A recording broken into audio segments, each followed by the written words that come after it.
So I'm really excited to, first of all, welcome you to Jolty, but second of all, to introduce my very good friend, Lenny Ackerman. Now, Lenny Ackerman is one of the toughest people I've ever met. He's a land use real estate lawyer in East Hampton. And he went through an amazing change, transformation, evolution after and while he was writing this book, Fishing the Morning. And it's about his love of this fishing. And he has a fishing cabin. And I don't know, he became Walden all of a sudden instead of like a killer lawyer.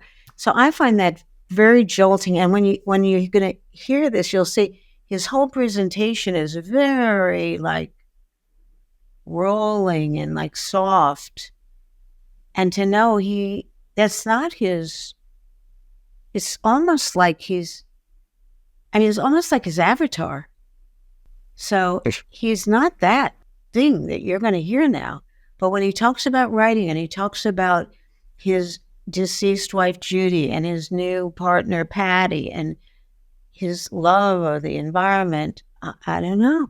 Can we be more than one person without being avatared? Anyway, let's welcome Lenny Ackerman. Anyway, welcome, Lenny. We're really thrilled to have you. And we promise not to ask you for any legal advice, free legal advice. I'm not pledging that. Oh, and okay. Yes, we're happy to have you. You are our first guest of whatever this year is, 57 something. Yeah. Your book, Fishing in the Morning. Yes. Do you have your twin book over there? Yay. So I was telling Adam, I was just so impressed with this book, how a hard-bitten, brilliant lawyer becomes an artist and a writer. So how did that happen? This is a book about, first of all, Lenny, why don't you just give a little intro about the book and who you are and etc. I think your first question is a better question because I think you'll understand a lot more about me and the book and who I am if I answer your first question. And that is, after my late wife passed away in August of 2017, I found myself with an empty fishing cabin in Maine and no one to share it with. A home in Florida, Palm Beach, with no one to share it with. And for the past 12 years, I've been using fishing as an escape during my wife's illness. And I woke up on August 18th, realizing that my life had changed dramatically. So I set certain challenges for myself, one of which was not to be lonely. And in connection with that challenge, I looked around to see what I could be doing in the evenings to occupy me besides reading. I'm an avid reader. And during my wife's last illness, I read every evening. I would read at least 2 books a month, maybe more. I looked around and I saw advertised in the Palm Beach Post a program at the Armory Art Center in West Palm, and they had evening painting classes. So I signed up for the classes. I asked my one of my assistants in the office to buy me whatever was required. They bought me some watercolor paints, some paper, some tracing paper, brushes, and the like. And I went to my first class. And at the first class, I was the only male at the class. They went around the room and they asked us what we were doing there, what was our experience. This was a beginner's class. And I said, well, I wanted an evening activity. And that's how I started painting. And then the writing of the book emanates from letters I wrote to my late wife after she passed away. There's a series of unpublished letters which chronicles what I did, how I did it, how I coped with loneliness and with her death and with our children. Um, and those letters eventually led me to develop um, pen pals with numerous people who some were new friends, some were old friends. I started being a big letter writer. I always use a fountain pen. I still have my fountain pen from my bar mitzvah here, which Oh has my been to goodness. the U.S. Pen Company several times to fix. And I had new stationery printed, and I started writing letters, a lot of letters. I love going to the mailbox and getting letters. And during the course of letter writing, I would, for instance, I read an article in the New York Times about a fellow named Carl Butts who had just taken over and saved a weekly newspaper in Downeyville, California. I know, I, which Adam, by the way, excuse me, now has a subscription to, I think. I know, wonderful. I do. Thank you. I do. I had fished in Downeyville at the Truckee River. I was familiar with Downeyville. I was familiar with the area. One of the places I fished in, I think, 2011. And I started corresponding with him, and he had similarly lost his wife in 2017. We had a lot to talk about, a lot in common. Did you only communicate by snail mail? Was it all traditional mail, or did you email? No, of course not. No, I know, but I have difficulty typing on a computer and then adjusting it, editing it, cleaning it up. I mean, the way I function is I use an old-fashioned typewriter. I use a Smith Corona from the 1940s. I have old typewriters like Smith Coronas and Hermes typewriters called in every home where I live, and that's how I type my columns. I either write by hand or I type my columns on an old typewriter. In any event, Carl asked me, he said, I love your letters. He said, would you be interested in writing a column called Here Back East? I said, would anybody there be interested in such a column? And he said, well, I'm trying to create the Atlantic in Downeyville. That's what he told me. And I said, well, I don't think I'm your right guy for that. But he said, look, Lenny, I think if you just write about your life, because my letter writing to him, he found rather interesting, because they're basically the columns I write about where I am and what I'm doing and who I'm seeing. And that's how I began writing. I've always been writing stories. I wrote in high school. I wrote for the high school newspaper. I didn't write in college, but in college I used to write love stories because I was separated from my high school sweetheart, who became my wife for 55 years, and then who passed away in 2017. And I used to write stories about our life together, and those stories. Were basically love stories about who we were and, what our life was like and what hopefully our life was to become. So that's how I started. I'm not a professional in any way. I just write what I write, what I feel that particular day or what I see. Or over the weekend, I was in Minneapolis, Minnesota with Patty, visiting some of her college friends. And I got a shave. And the barber had a book about the Civil War on his counter. And I asked him, was he interested in the Civil War? And he said he was an actor in a Union troupe that performed in the Minneapolis area. And from that, I wrote a story, which will be in this Thursday's newspaper. So there's always something going on. During the Civil War, barbers performed surgery, battlefield surgery. So maybe he was reading the book to connect with his ancestral practice. Right. Were you always a reader of columns growing up, the old Jimmy Breslin, Pete Hamill columns? And did you have any particular influences over the years that shaped your style and your approach? Well, started reading the New York Times when I was probably in the 8th or ninth grade. And the first thing I go to is the opinion page. I've always read columns. I love reading columns by sportsmen. There's, of course, a wonderful era.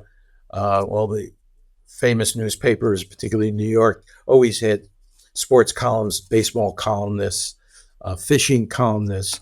I've collected all of those books and have read them. I don't have any particular style in that. I did try to copy Hemingway, the way Hemingway wrote. I should. You weren't the first or the last. Joan Didion did it, and I thought maybe I could do it, but I wasn't Joan Didion. He started, obviously, as a journalist. He worked for the Kansas City Star. That's right. They're the ones who sent him to cover the Spanish Civil War. Well, I'm very influenced by other writers. I'm reading, Anne Patchett's book now, Tom Lake. I think a lot of what I read sometimes gets a style. I try to write in short sentences. I try to be, and that's for my legal training, to be factual. But I try to reflect also on what people say. I like dialogue. I'm learning, basically. I'm just learning. I'm not sure it necessarily always gets through what I'm trying to say, but it's very expressive because it's better for me in many ways to write than to talk about myself. It's another way for me to talk about myself. That's all I'm doing, really. So, Lenny, I was going to say, just talking about Patty, or as you call it, Patty. Right. That's Rochester for you. Yes.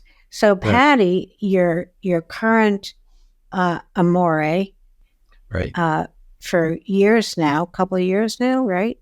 How she told me that she never knew, because you were good friends with she and her husband David. You and Judy were friends with she and her husband David, and she always thought you were kind of like too tough. And she said what she discovered was that you weren't that way at all. And how did the writing let her know you more, this inner heart that we've seen? Because none of us had seen it. Well, when she says she thought I was tough, she was really saying I was unemotional. Okay. Thank you for translating. Yes, that's what she's really saying. And now she knows me in an emotional way. And that's the difference. Patty's very special, very unique, and very smart, beautiful, very challenging. She's my first read, as you know. She's the first read. Why is she challenging? Well, she's challenging because she was an English teacher. Oh, you mean on your work? Yeah. Yeah, my work. Yeah, that's what I mean. And she picks me up on what the meaning of things and language and the like. And she's also a good gauge of what to say and who to say it to in terms of not offending anyone.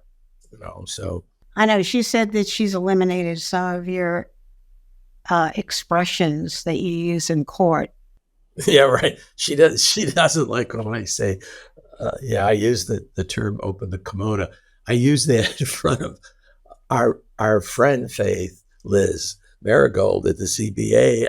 I said, well, let's open your kimono here and tell me really what's going on here, And she said, that's not appropriate. You don't say that. Especially, yes. It's used in corporate America, even in woke corporate America. I still hear it all the time, because you could be gender whatever and have a kimono.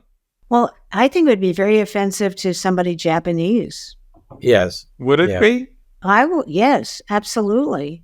Why? And I think it's offensive to a woman because you're saying get undressed. I think it's a terrible Right. expression. It was not. It was in. It And was Patty agrees inappropriate. with me. I haven't seen it on the woke glossary, but I'll double check. So anyway, Addie, your turn. So I want you to back up and talk about. So you were widowed, and Patty was divorced or widowed when you guys Widowed also. Widowed also. hooked up. Can we say hooked up? If you want Well, to we say met- hooked up, don't say it to No, hookers, though. It wasn't really like that. What happened on Yom Kippur of 2017, we were all at the cemetery together. She was there to view her husband's cemetery marker, and I was there with my children to view my late wife's cemetery. Oh, my goodness. And I saw her by herself, and I said to my children, my gosh, Patty, there's Patty, who I hadn't seen in a while. She was at our Shiva, but I don't remember her being there. And I said, gee, that's a shame. Patty's there by herself. And it's really very difficult to go to the cemetery. And especially shortly after you've lost a loved one. And I called one of our mutual friends. I think I may have said hello to her there. I'm not sure if I did or I did. And I just called her, sent her a text, I think, or email, and said, Patty, I saw you at the cemetery. Sorry you're there by yourself.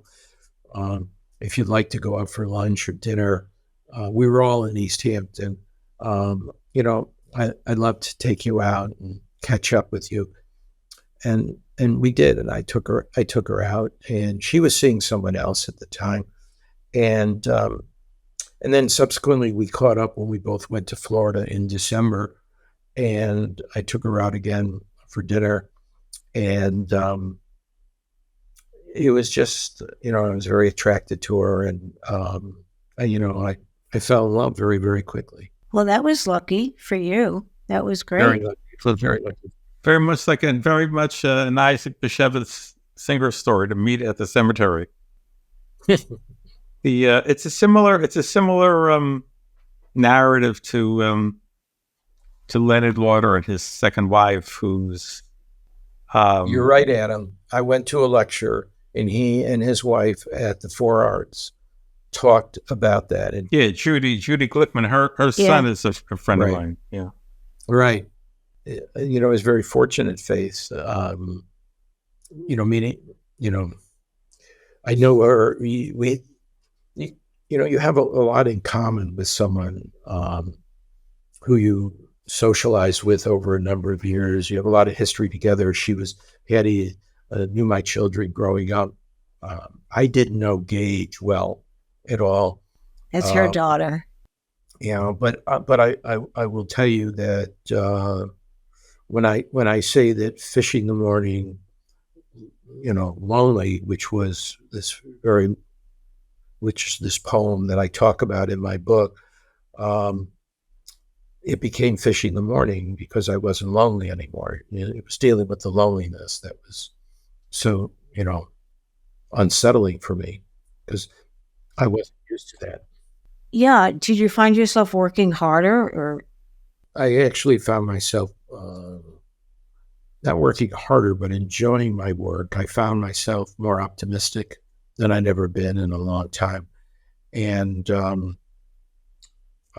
I had someone to share my life with who,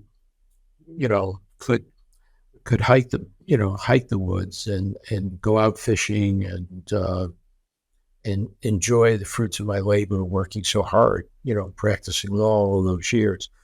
And it wasn't that I didn't enjoy myself before, but fishing then was more of a getaway, was a way for me to deal with loneliness. So, Adam, what are you thinking? I mean, fishing, right? There's just so much wonderful literature around fishing. Right. You mentioned Hemingway, obviously, and I'm sure you, as a reader, somewhere on your shelf behind you is A River Runs Through It. So, oh, absolutely. One of the great books that talks about fishing and self-knowledge. So, you think more people need to go out and fish and connect with nature that way, and that the screens that we are now addicted to are really destroying a lot of the values that we need to reestablish? Well, Adam, it's more than fishing. You know, there was a backrest on a flight uh, to a place in New Zealand, and it said, you know, on the back of the seat, it said, "It's not the destination; it's the journey." That was their PR, and for me, it is, you know, fishing is the journey. It's exploring, it's walking in the water, walking in the woods, but it's also about the people I meet. I have met wonderful people fishing, people from all over the world, um, of all economic levels, all religions, of all educational backgrounds. And I've made lifelong friends fishing. And I communicate. I'm pen pals. Yesterday, I got an email from a friend of mine who just came back from Alaska, who I'd met in Alaska, lives in Bristol, England. I have friends in South America, in Patagonia, friends all over the world, Slovenia, and they're just interesting people. Um, and and so fishing isn't catching. When you read A River Runs Through It, um, and then you read the backstory, and you read you read about the author, and you read about his children, and it's really very, very interesting. That story has so many Three layers. parts to it and so many aspects to it. Um, I'm now writing a book that's exclusively about fishing. Um, over the winter, I'm going to be writing it for next year, for Authors Night next year. What I've done is I've done a chronological order of all my fishing trips, starting in the mid '80s at the Beaver Kill in the Catskills, to the most recent long-term trip to Slovenia in 2018. And I'm writing a series of pieces about that, which is going to be part of this new compilation that I'm doing. I'm doing a book on fishing. I'm also starting a book on my father's travel from Russia through Ukraine at the age of 12 in the early 1900s, Wow. ending up in Argentina. And I'm writing, so what I'm going to do in this new book for next year is not only have columns, but I'm also going to have a section just on fishing, in the beginning of the book about my father and his travels at the age of 12 across the Ukraine.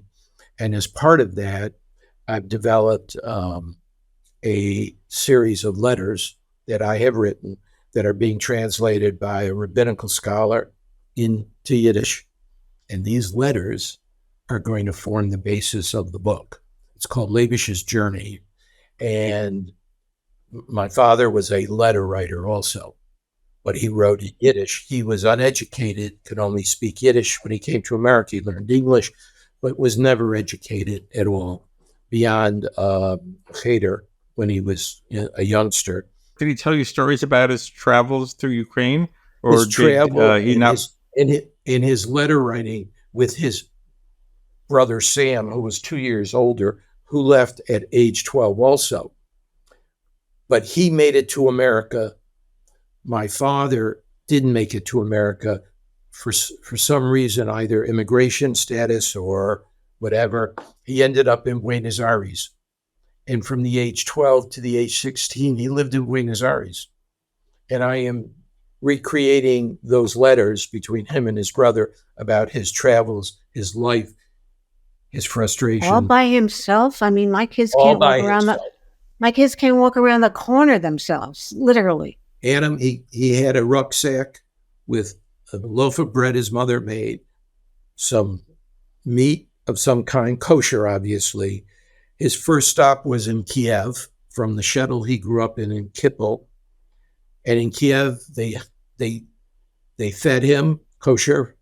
They harbored him for a place to sleep, and then they put him back on the train to Warsaw. Was he escaping the pogroms? Yes, that's what he was doing. He was escaping the pogrom. He was escaping. He had gotten thrown out of cheder because he had nailed to the chair, the rabbi who was the teacher, the Rebbe. He had nailed his suit jacket to the chair, so when the Rebbe got up from his nap, he tipped over the chair. So he had thrown him out of cheder. So his father said, "Go to America. Go to America. Leave." At 12 years old, he threw him And he was out. 12 years old. And his brother had done the same thing. But when you read this and you read all these letters back and forth, his brother arriving in America, Labish traveling to Buenos Aires, finding himself in Buenos Aires, stuck in Buenos Aires. I am creating a historical fiction of all of this. And it should be very interesting because I'm dreaming it all. And I'm reading an incredible amount of literature. A lot of the books behind me are books written of that era, which is how I'm gathering all the historical information to write. So I do a lot of, you can see though that it's varied with me. I'm not bored. I work very hard at what I do, but I enjoy writing. I write about 600 words in each sitting. I usually write on a Saturday afternoon or a Sunday morning. I type it on my typewriter. I scan it to New York. New York, when I'm in Florida, New York types it up, triple spaces it. I edit it. And on Wednesdays, it goes to the paper, or if it's a paragraph or a letter or a chapter for the book, it gets put. We have a big blackboard, and we're keeping it all organized chronologically. So I find it very interesting. Very interesting. Yeah, Adam, why didn't you have a column? Adam? Yeah, Adam. Adam is a brilliant writer, really, seriously. Well, I've had a column. Adam's I had a a column genius. in Ink. Well, I had a column We're in not Ink talking about magazine for about hats. 5 years. No, Like Wall Street Journal, you should have a column. I don't mean to harass you. Where did you have a column, Adam? Where? in Ink magazine. Oh, Ink. Yes. So now actually they reached out because there was a new editor who found some of my old columns and said, these are pretty good. Maybe you want to start contributing. But I've contributed to I think you a lot should of have a column in places. Forbes, Fortune. Well, we know you could get one in Forbes, as we discussed. Yes, we did. Have you read any of the columns in the book? Yes. I think they're really good. Yes. Is there any one of the columns that resonated more than others? Or For me, when you talk about New York and, what New York is like, because obviously there's a vitality and a spirit. So to me, those are, it goes back actually to, would be a great role model for you. G.B. White's columns when he moved up to Maine and contributed to the New Yorker, and before, he captured the essence, I think, of the city in pretty powerful ways. There's a lot of great tradition there, particularly now. I was going to say when New York is struggling and is sort of coming out of, still in many ways post-pandemic, and it's a different city than it was. It is, yeah. Well, New York is very challenging. Whenever I'm in New York, I knock out a column, and it's very challenging, especially when I was, staying at Patty's on 68th Street, 3rd Avenue with the homeless. And then when Nell's closed, did you read the one about Nell's closing the coffee shop? Yes, I read it. Yes. Yeah. Yes, I know. We don't live far from there. Yeah, that got a lot of interest. There was a letter to the editor in the Messenger this week of a lady who questioned the validity of my columns. She wrote a letter and said, I never understood why Carl, you had this fella Lenny writing these columns about New York. She said, and then I read a column of his about he interviewed some women who were tennis players in a restaurant, and she said that resonated with her. People seem to like the interview columns. They like the interview columns. When you meet someone, you talk to someone like the barber I talked to, and things like that. But it's so interesting. This column that that Liz asked me to read at the library, where I was standing in line buying a bread. We were on our way up to my fishing camp, and I started to talk to this guy, and he was a psychologist, and he, it's all true. I mean, this is what I do. I talk to everybody, and I have to be careful, what I write about them. That's why I write for California, because no one who I've interviewed or talked to reads the column.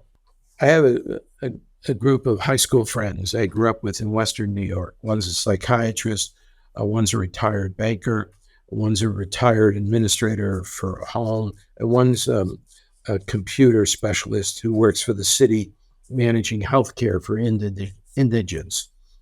And since 2020, we've been going up to the camp for 2 or 3 days. One comes from Boston, one comes from Brooklyn, 2 come from Western New York. And we get together and we bring the guys from upstate New York, they bring the local hot dogs that we had when we were high school kids. They bring Genesee beer that's made in upstate New York, and one brings the wine. And this past 3 weeks ago, we were up there and it was raining incessantly. And I said to the guys, I got to take you fishing in the rain or not, we're going fishing. So we got in this 20-foot canoe that I have. It's called the War Canoe. And we went out to this island, and my property manager who takes care of me, his name is Greg, local guy, grew up there in his 60s, pro-Trump, no vaccines, no nothing, lives in the wilderness, no watch. He doesn't have a watch. He barely has a cell phone because he doesn't want anyone to know where he is, because he likes to fish all the time. He wanted to take us to this special island, which was on the Canadian side of the lake. And it was foggy. And as we got close to this island, we saw a couple of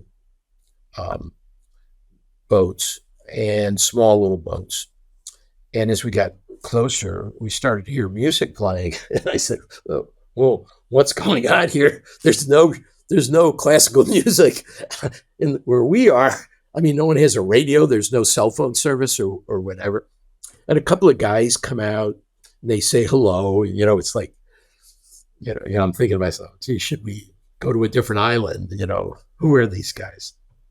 And they invite us to come up, and, we're cooking lunch. And we go up on the island. There are these 2 guys camped out. Turns out they're a couple of high school friends from Massachusetts. And this guy is playing a harp. He's brought his harp with him on his canoe. And he's on the island while his friend's making lunch, and we're making lunch. And he's serenading us with classical music with a harp. And I wrote a story about it. It was absolutely incredible. It was so cute and so nice. And they were great guys. And they emailed me and asked me for a copy of the story. They were thrilled that I wrote about it. One was a retired designer of boating. The other one was a producer, some kind of a music producer, I believe. And they were terrific guys. And how they found the island, just by accident. They were out fishing and looking for a place to camp out for a couple of days, and I found these guys. So those are the kind of things. Yeah, that's beautiful. Really, it's lovely, Yeah, that's amazing. It is a nice story. Yeah. So the writing changes you as you write about it. Right. The process of writing itself is an internally shaping mechanism. Yeah. See, I don't write for a living. See, And most writers don't make a living. That's true, sadly. right. But the question I always have with myself is why am I doing what I'm doing? And I told you initially why I started, you see. And now it's not about dealing with loneliness. It's about, frankly, exploring more about who I am in my environment and expressing some opinions and being more emotional in dealing with things that perhaps in the past I maybe took for granted. In the past I used to walk over a homeless person. I don't do that anymore. I really don't. I really have empathy for the homeless. I have empathy, especially I have a tremendous amount of empathy for the immigrant issues that we have in America today, because I've read a great deal during the course of doing research on my father. I've read about the immigrants from Eastern Europe. I've read about the immigrants after the Civil War coming from the South to America. And now these people coming from Venezuela, coming through Peru, coming through the Downer Path, it's called, or something like that. The Darien Path. Darien Path, taking their children's lives, in hand to get here. Parents being separated from their children under Trump. I mean, these things are terrifying, and I'm very interested and I'm very supportive of helping as many people as I can, as I am with Project Most, Faith, I was going to bring up Project Most in a minute, but Lenny, with your father being thrown out of his house at 12 years old Yes. for a practical joke, Right. did you notice any psychological impact on him? Well, absolutely. That's why I'm doing this. What did you notice? That's exactly why I'm writing the book about it. Yeah, what did you see? Well, because in my writings you've read, I don't know if they're in the first book or the second book, my father was a very angry man. He was abusive to my mother. He was abusive to his children. I had an older sister that he was abusive to. I had an older brother who he had a very bad relationship with, and I was the youngest child. My sister was 11 years older. My brother was 7 years, and I ended up defending my mother at the end of when I was a youngster from my father, standing between the two of them while my mother cried. My father used to chase me all the time, but he could never catch me. And at the end of my father's life, when he was extremely abusive and critical of my mother because she had had a stroke and was unable to cook his meals for him. Oh, God. Yes. I said to him, Dad, I'm taking Mom home and I'm putting you in a nursing home. Did that feel good? He threw me out of the house. He threw me out of the house. No, wait. He threw you out of the house again. Again. Yeah, he threw me out of the house. He said, you can't talk to me like that. And I said, yes, I can. I said, because now I have the power to do it. Did you do that though? Did you put him in a nursing home? I brought him back to Rochester. He died within a year after that. I brought him back to Rochester. My mother needed to go into a nursing home because she was suffering from dementia, and he died of cancer, colon cancer. But he was very angry with me to the day he died because I defended my mother all the time. And my brother actually didn't even go to his funeral, wouldn't go to his funerals, came up with some excuse why he had a business meeting or something. And your sister? My sister, yes, but my sister was angry too. They were all angry. So how did you purge yourself of that anger? I mean, that goes in. I mean, yeah, well, I do have, I do have a streak. I can become very, very angry, but I control myself, and we see that, by the way, with Elon Musk, whose father was also very abusive to him. Yeah, it's classic pattern. He gets very, very angry, upset. He cries a lot, I heard. Well, one of the reasons Well, I was always trying to. My father would never talk about his background, and it was very hard to get any information out of him. And there's a few stories in the first book. On Sunday mornings, he didn't work on Sundays. He would make me go to the parking lot to collect from the people going to the church on Sundays because he didn't want them to park for free. But he would make sure he came home by 11 o'clock because at 11 o'clock they had the Jewish hour on the local radio and they would play Jewish music. And he would get once or twice a month a copy of a Jewish newspaper that was published in Yiddish out of New York, called The Forward, I think it was called. Yeah, the Forward. Forwards. Yeah. Forward. Is that what he did? Is that what he did? Lenny, he owned the parking lot? Yeah. He was a peddler. Yeah. And he charged the Gentiles to park on Sunday. I love it. He was doing his own little bit to contribute to anti-Semitism. Yeah, right.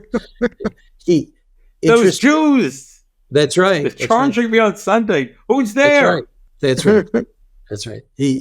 But I think it's really to understand that he one Sunday he was listening to this music and he was crying, and I said to him, and I was a youngster, I was like 12, 13 years old. I said, "Why are you crying?" This was a man, by the way, who went to work every day in a leather jacket and leather boots. Like, he looked like Peter Marino looks like today. I mean, that's how he dressed. Literally, that's how he dressed. Okay. He was ahead of his time. He was ahead of his time. He was a fashion role model. And he said to me, "Lenny, I'm crying because I'm thinking about when I was your age and what my life was like, because listening to the music brought it all back for him." There were very few moments when he was like that. I remember when my sister got married in the late 40s, how he was fighting with my sister over how much she was spending for the wedding. And I mean, he was just angry all the time. And I'm trying to understand by writing this book what he went through and why. Yeah, I can explain it to you. Your father throws you out of the house at 12. You don't get over that. I guess not. That's part of it. The book that I'm very impressed with, it's called The Body Remembers or The Body Never Forgets. It's like number 4 on the bestseller list. It's about, you should read this, Lenny. It's about trauma and how you never, ever get over it. They said that they Alice separated Miller. Pardon? Alice Miller. We've talked about her for years, right? No, this new book. No, I'm saying in addition, she started that.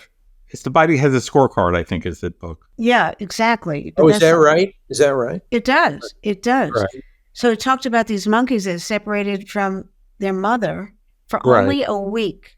And they are a week, Lenny, not getting thrown out of the house at 12. And they never, ever recover, even when they're rejoined with that mother. It's a fabulous book. Okay, that's good. It's good and upsetting. Yeah, I think you'd find it very upsetting too, Addie. You haven't read it, have you? Yeah, no, I've been meaning to read it. Thanks for bringing it up. That's not the same as reading it. In my mind, it is. Oh, okay.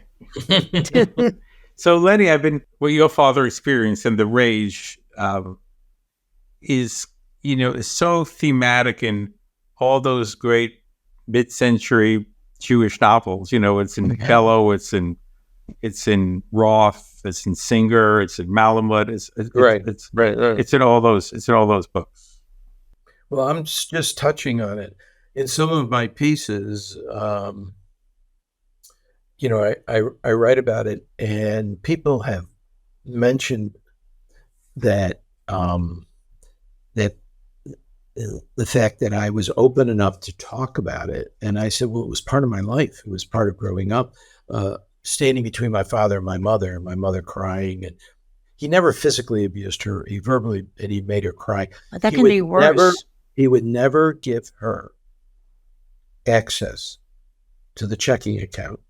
He would sign a blank check and she would fill it in, but he would be the one who signed the blank check. He couldn't write the check amount and whatever. As I said, he only wrote in Yiddish. But that would have given her tremendous opportunity to write it to herself.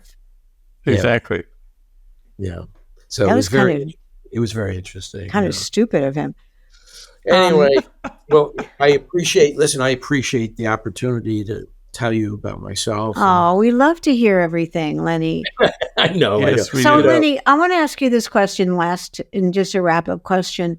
Sure. Since you found your empathy in your heart through fishing and through Patty, do you think you're a less tough lawyer? No, not at all. I'm actually, interestingly enough, I'm much more confident. Oh, but you were always And very famous. No, I know I did, but there's something about at my age and the years I practice where things have become so intuitive that I can almost anticipate what someone's going to say or their next move. You know, I used to I used to talk law. I don't talk the law anymore. I tell the story. It's all about the story now. Yeah. It's really about the story.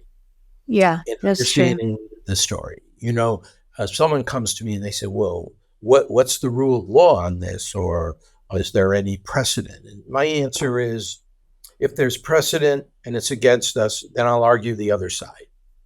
Okay, but there's a story. You have to have a story. First thing I always say to someone, Faith, if you want to build an addition to your house, I ask you, why do you want to build an addition to your house? Most lawyers don't ask that question. That's the question, Faith, because the people sitting on the boards that are approving what you're asking for, they're saying in their mind, well, why do they need something when they have a perfectly comfortable house now with 4 bedrooms? Why do they need 3 more bedrooms, or the pool moved to a different location? What is the real story? And if your story isn't commonsensical, if it doesn't make sense. Well, if it's selfish. Well, they need the extra 3 bedrooms because they were thrown out of their house. Yeah. I know. I love it. All right, Take care, Lenny. All right, I love you. Lenny, a pleasure to meet you. Adam, was nice to meet Of you. course. Appreciate You'll it. meet him in person. You're going to love Take him. care. Say hi to Patty. I will do. Bye. Oh, my God. I mean, that was jolting me in a way that this guy is the toughest lawyer I think I've ever met. I mean, he's East Hampton lawyer, but including New York. He's like animal quality. And Like red meat. Like, wow. And Like red meat in a cage. Argues the most complicated land use cases. You know, his whole thing about telling a story. Yeah, but he finds this fishing, and he evolves to a completely different person. And I think we can call this episode The Softer Side of Lenny. Yeah, I think that's jolting that could actually happen. I thought he was amazing. And he's a brilliant lawyer, by the way. So, Addie, what do you think? You know, I think he was open and unguarded. He revealed a lot about himself. I think he talked about transformations in his life. And I think it's good to get inside somebody's skin that way. And he let us in. So I thought it was interesting. And I think other people will feel that somebody that they would enjoy getting to know more. Yeah. I think you would adore him. And then it allowed you to say every author you ever met in your life. Well, no, I didn't come close to that. Not everyone. That would take a weekend. Only the relevant ones. But that would take a weekend for you to do that. Before Faith and I go, I just want to remind you to subscribe to Jolty, follow us, listen on your podcast platform of choice, tell your friends, make your enemies like you better, and get Jolty out into the world. We thank you. Yeah, beam us up, babies. Ciao. Beam us up. Keep us up.